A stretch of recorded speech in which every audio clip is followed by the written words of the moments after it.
Hello everyone, today we'll talk about the Liberty coin of the USA, half dollar.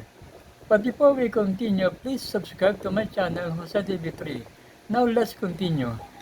This is the half dollar Liberty, United States of America.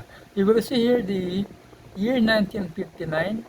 At the lower, you will see here the In God We Trust, and at the upper side, you will see the Liberty. And I will show you the other side of this coin. This one, you will see here the a bell, and on the upper side you will see the United States of America, and on the lower side there is a half dollar. Now let's continue.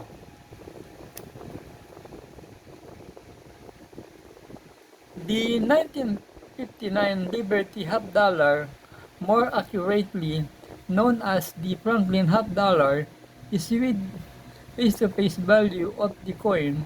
While it is made in silver, its value as a collectible or for its precious metal contents is typically higher than its face value.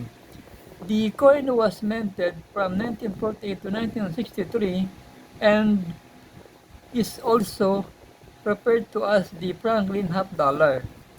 The product is a 1959 Franklin half dollar proof coins. It has a denomination of 50 cents and is composed of silver with fineness of 0.9. The coin was minted in Philadelphia, United States. So now let's talk about the how do I know if my half dollar is valuable. Number 1, proof coins. Number 2, great condition. Number 3, hard to find coins. And number 4, misprint on mint marks. Guys, this coin I'm holding right now has no mint mark. But I'm not really sure if this is valuable, but I need to consult a coin expert soon. But then anyway, let's continue. How much silver is in 1959 half dollar? It weighs 12.5 grams of 900 fine silver with a diameter of 30.6 millimeter, a net silver content of 0.36189 ounce. It was struck at 3 of the United States Mint, Philadelphia, Denver, and San Francisco. Proof coins, which are especially minted for collectors, can be worth significantly more, ranging from 30,000 up to 50,000 US dollar. So now let's talk about the circulated condition.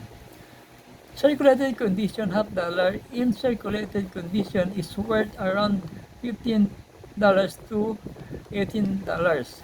A circulated coin can range from $20 up to 2,000 US dollars depending on its grade and mint mark.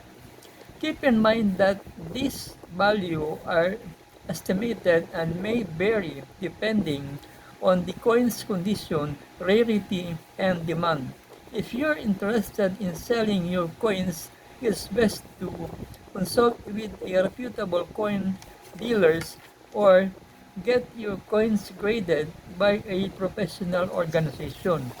Okay guys, this coin I'm holding right now is a half dollar year 1959.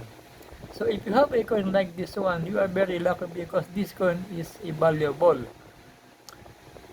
But anyway, before I please subscribe to my channel, Jose TV3. Thank you.